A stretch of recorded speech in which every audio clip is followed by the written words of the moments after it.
Good afternoon, hello, my name is Daniel, this is the TriathlonDan YouTube channel. This is Jono from We Buy Cycle, and I've dragged Jono away from his desk this afternoon. Thank you very much for your time, Jono, I really appreciate it. What I've just done is, I've just run around the workshop here and picked out the most expensive bikes. I figured they might be the most interesting to talk about, but a few of them I don't know much about, so self-confessed bike geek over here is going to be able to talk us through some of the things that I don't know. Now, you've just quoted, Jono, that this is the most expensive bike that you've had at We Buy Cycle, is that correct? I think so. Okay. I think so. You might have to speak to the boss about that, but I think it would. Well, it's a competitor, definitely. So BMC SLR01. That's about where my knowledge ends, to be honest. What's going off here? So Teammachine, along similar lines as a Canyon Ultimate. So it's their race bike, and this one is their top level SLR01. So yeah, best carbon layup, lightest model, stiffest model. All the marketing buzzwords in there. Absolutely, they're going to nail you with just all sorts of stuff on this one. I'd be lapping people at Darlingmore, is that what we're saying? Immediately. Got it, like, fine. Yeah, it's a given. Okay, group set. Campag. Campagnolo, 12 speed, super record, EPS. In my opinion, the most beautiful group set ever made. Are you a Campag fanboy? Big time. I just don't get it. Why is it so good? What's the thing come from? It's just when you hold a Campag derailleur, like a record 10-speed titanium derailleur in your hand, and just look at the engineering, it blows Shimano and SRAM out of the water, and I don't care what anybody says. People will tell you, and all this, but no. And for me, like, the carbon layup on the crank, just the way that you can see the layup in there, it just looks stunning. It's got thumb shifters there. I had thumb shifters on Shimano Sora. So these, again, love or hate, a bit Marmite. Personally, I've had bikes, Campag, and when I'm riding and just chilling in the Peak District, for example, just riding around, they're the most amazing things ever. Like, just popping that is amazing. Racing, I don't know how Tom De Gent does it in his position, but when you're down racing and you're trying to change down, it can be a bit of a faff. Okay. I used to do it with my palm, so if I was like in aero position, I'd do that, which gets a little bit. Yeah, I guess you're never on the front there, so. Never, so always chilling at the back, Okay, wheel set. Bora Ultra WTOs. Now, Campag's top of the range, isn't it? Yeah, the bearings are insane, apparently, called ceramic bearings. The one thing I said about these when I first ever saw them was the internal nipples with like a little Torx key tension. Just little touches like that, and again, the carbon layup on Boras. Yeah. The only thing not going for them in this day and age is they've got a 19mm internal rim width instead of 21, which is becoming like wide, and I've noticed recently that Boras are starting to go on to clearance sales big time across the market, which would suggest there's another one coming, and I really hope there is pretty soon. Saddle, this is one of the fancy physique moldable adaptive saddles, isn't it? Yeah, I can't really say much about these because I've only used a shonky Chinese one. But basically the same thing. But it was quite good. I quite liked it. Chucked it straight on eBay after a few weeks though, so that tells you all you need to know. Got it. Okay. What else do we need to know about this bike, Jono? Integrated cockpit, internal cable routing. Yeah, this cockpit is apparently £600 RRP, and it's nice and it is well made, but for me it doesn't compete with the Canyon that we've been talking about, where you've got the adjustability. I think that just is a new standard for me. It's got to be going forward. I do like that it's painted to match the frame, whereas all the Canyons are just the box standard. You're not a fan of it? Does it depend what colour it is? I don't like red. Right. I'm not a fan of red. If that was like blue or like a midnight blue, I'd be all in. Yeah. But red, I mean, I like that they've gone to the effort there of like making it symmetrical. It does look cool. Yeah. Our mechanic in here was saying how bad he thought it looked, and whoever designed it needed, like... Well, you're never going to sell it second-hand, are you? Because you want somebody who's got one of these to buy it in the right colour. Exactly. I've seen a few being sold second-hand on online Pro. Probably, I think there must be Agri 2R Pro issue ones that are being sold with like 200 stems and things on them that you can't buy. Ben O'Connor or something. Yeah. I've seen a few of them being kicking about recently. Got it. Okay. So what was the RRP of this bike, do you know? I think it was around 14.5, depending on where you look.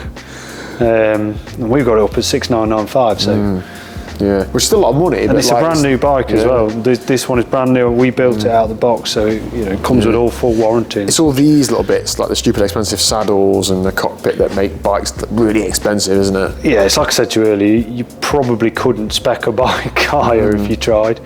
There's a few things you could add on, but yeah.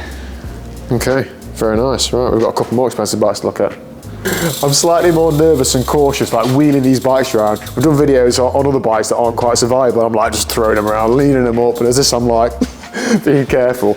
Now, Colnago, Italian brand, given away a bit by the Italian flag on the seat tube. I absolutely love how this looks, and I have seen a couple of other variations that do look awesome. I think Colnago absolutely nailed the colour scheme, but that's about where my Colnago specific knowledge and love ends.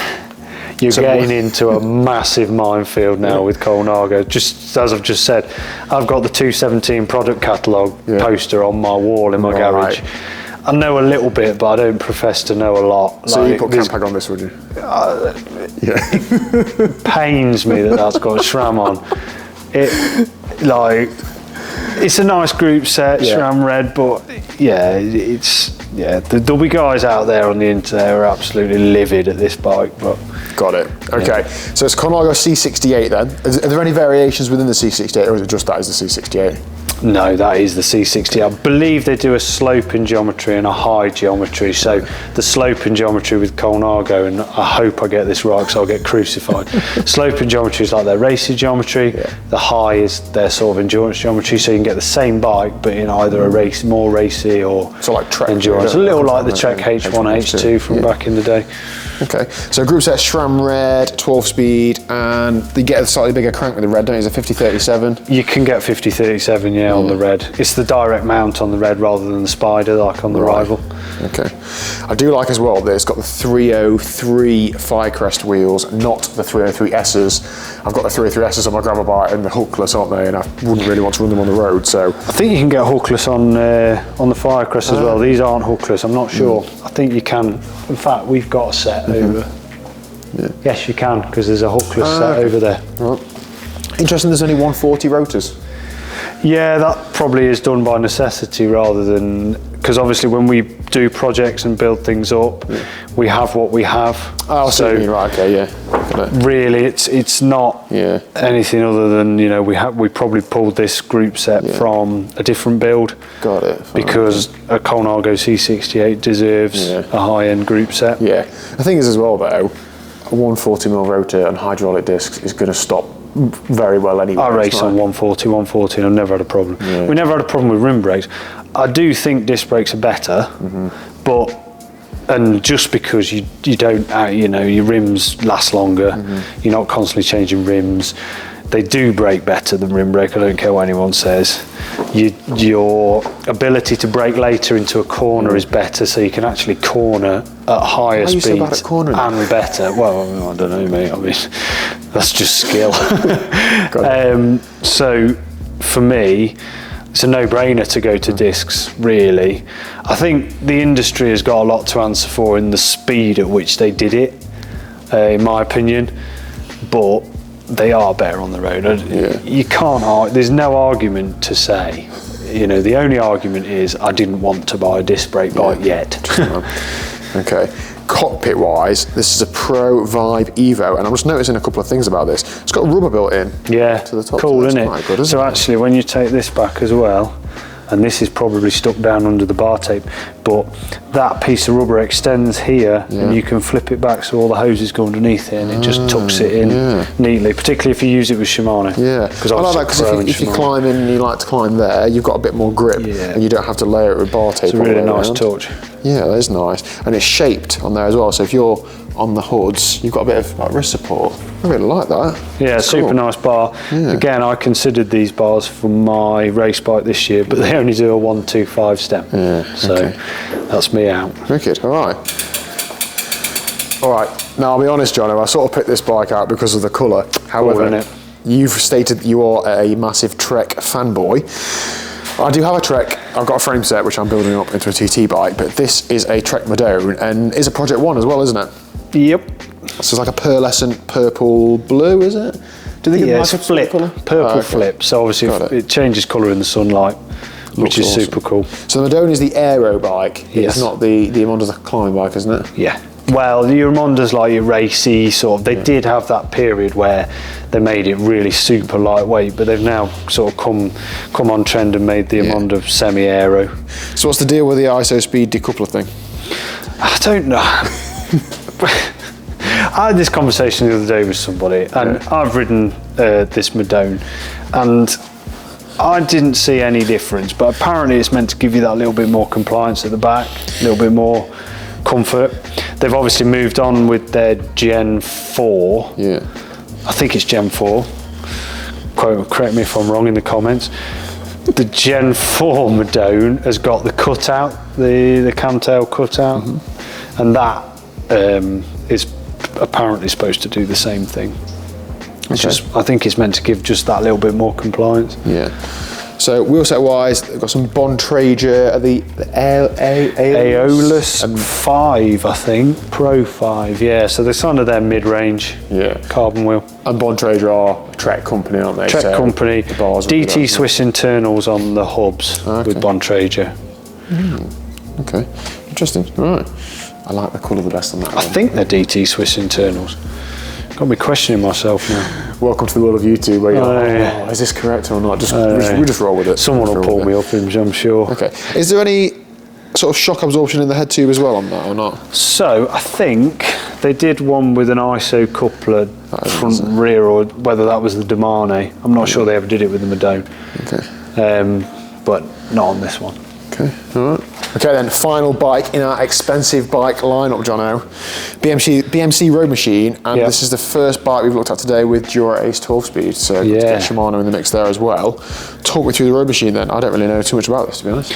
Endurance geometry, so it's their kind of like their Endurace basically. Like you talk to me in Canyon language, that's the only one I understand, It works. So yeah, this is their endurance road model, and this one is their top spec from 2022. And again, this is a brand new bike that we've got out of the box, built up. The Dura Ace 12-speed is amazing. The shifting is incredible. The front mech shifting on this new Shimano 12-speed Di2 is incredible. Just the speed, the power. You can pretty much change gear on the front while you're sprinting. Which you should normally just have to let off. Yeah, absolutely. It's insane, really. It won't change, by the way. You've just tried to change it, haven't you? It's because you're in the bottom of the block. You come up the block and it won't let you do it? Yeah, it won't let you do it. So if you give it a spin, now give it a go. Oh yeah. I think the noise on Shimano is incredible as well on the front mech. I don't like computers making decisions for us. I've seen iRobot. It doesn't end well. You can turn synchro shift off. Got it. I believe. Okay. All right. The other thing to say about this bike is the wheels. Yeah. So they're the top end DT Swiss 1100 wheels with the 180 hubs and what they call sync bearings, which is their ceramic bearing offering. And personally, these are probably my favourite wheels, the 1100s. They're just so well made, internal nipples. The rims are really nice, really strong as well. You can hit a big hole on these and they'll take it. Yeah. They're a good wheel, in my opinion. I know probably people have had bad experiences with them, but as with everything. Yeah. Again, this has got the same one-piece bar stem as that other BMC we looked at earlier, the Teammachine. So it's the same cockpit. Very nice. There's something about endurance bikes that I just like because they're practical, and I know that when I look at it and think, oh, I could ride that. Whereas when you look at the aero bikes, you think, oh, great, that looks nice, but I'm already thinking, oh, my back. No, good. Nice one. Well, thank you very much for your time, Johnny. No problem, man. Cheers.